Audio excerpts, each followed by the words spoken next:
Maita Soko, Maita Mukanya, Maita Matarira, Maita Chirongo. In our last episode, we journeyed with the Moyo Signoro, the Njanja people, and discovered how that totem welcomes many different stories. Today, we continue our exploration of Shona clan histories by meeting one of the oldest and most spiritually powerful totems, Soko, also known as Shoko or the Mangi totem.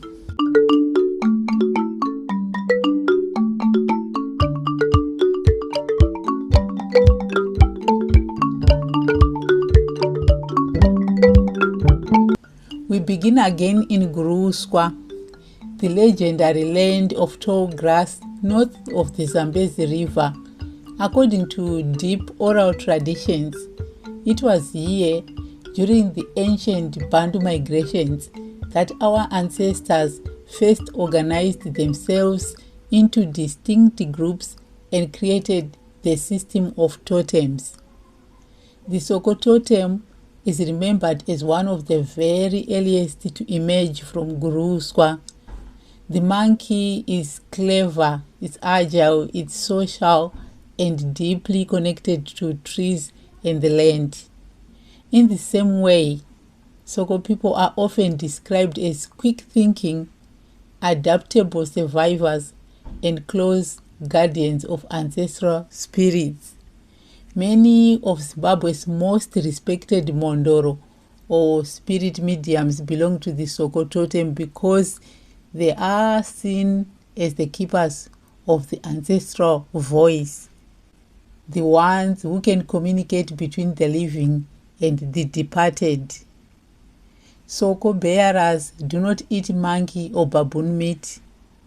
They are greeted with rich praise names such as Mukanya, Matarira, Chirongo, Murewa, or Mbire. The name Mbire is especially important. It refers to the ancient Mbire people who crossed the Zambezi and helped lay the foundation of what became Great Zimbabwe and later Shona societies.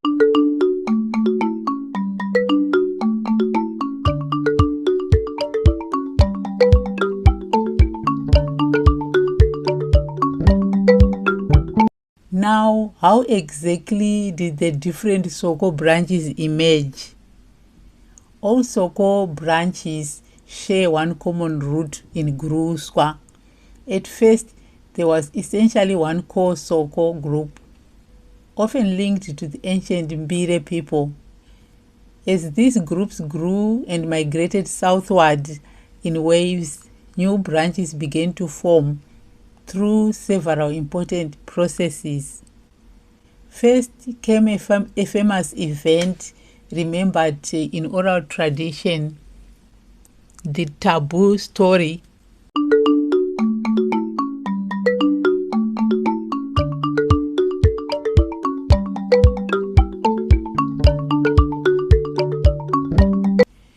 An ancestor who originally belonged to the Mof or Eland totem committed a serious cultural wrong by taking his own sister as his wife. He instructed his sister, now wife, to keep the Mof totem. He then made a sacred pledge that all his male descendants who become spirit mediums must marry wives from the Mof totem, spiritually marrying their sisters. This powerful story explains why many Soko Mondoro are spiritually tied to Mof or Moyo lines. That is why you often hear the Soko called Vadzimu Moyo, the spiritual grandchildren or close relatives of those who venerate the Moyo heart. The event helped formalize the Soko as a distinct but connected totem and greatly elevated their spiritual role as rainmakers and ancestral mediators. It is also said that killing a monkey or baboon prevents rain, a belief that protects the totem.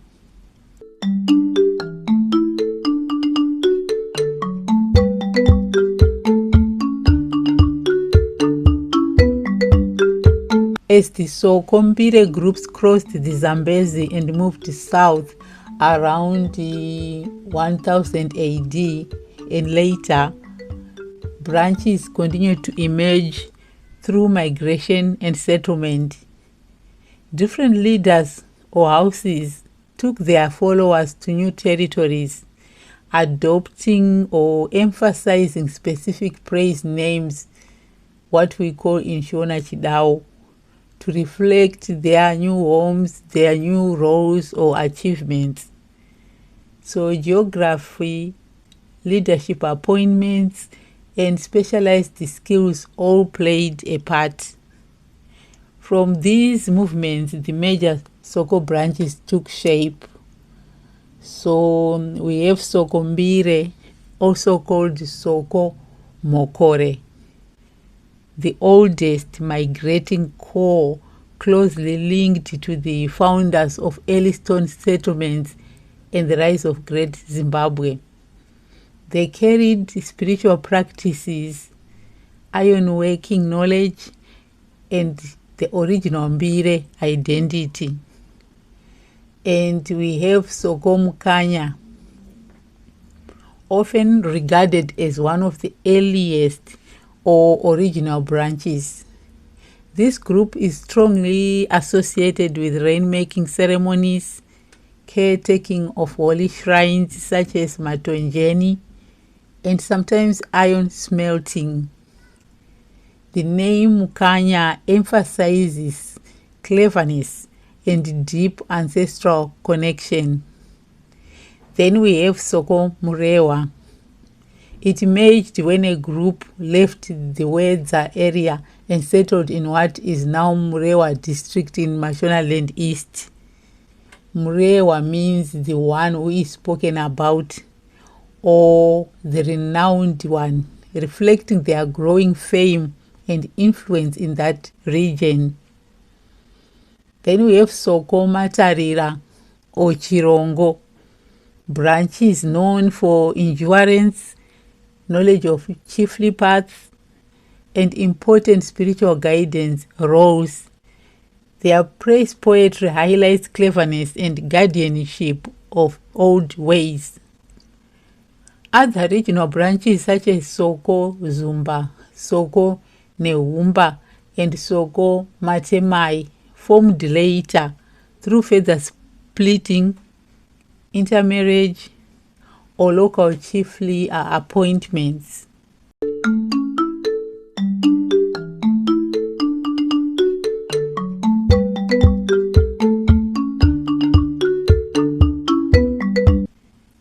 Later historical events added even more layers.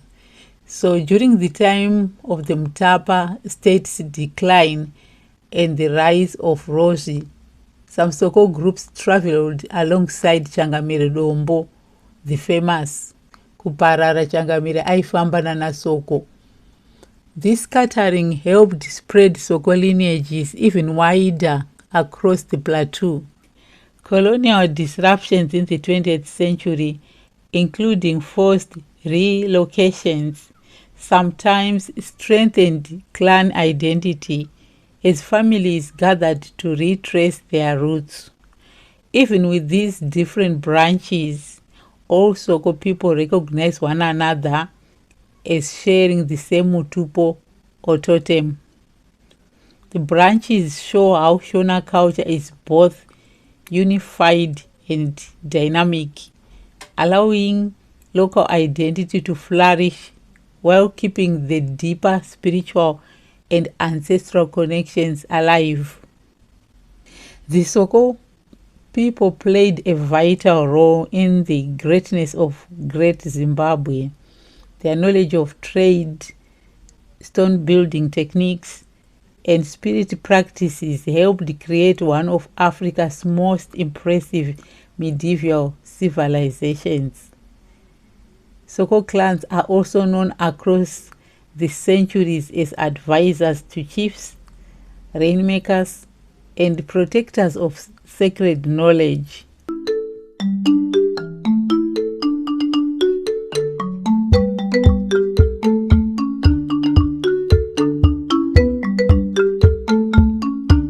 Here are some beautiful lines from a traditional Soko Totem praise poetry. Maita Soko, maita mukanya, vakadzi vanobereka vana vachiti ndiani akabereka. Maita matarira, vanoziva nzira dzemadzishe, vakabva Guruuswa vachitakura mweya wevatateguru. Maita mbire, vachengeti venzira dzekare, tatenda vakadzi vemhondoro. Maita Soko.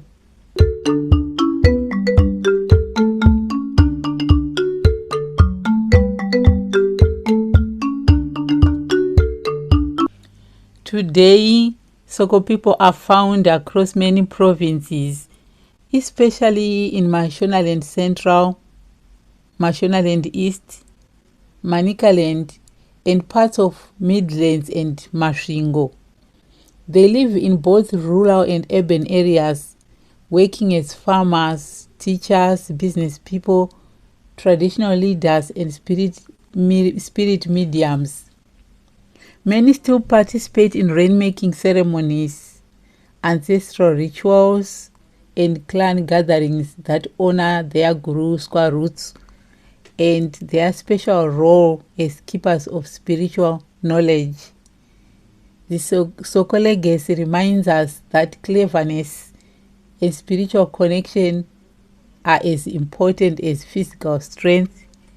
Just as the monkey moves easily through the trees, Soko people have adapted through centuries of migration while protecting the voices of the ancestors.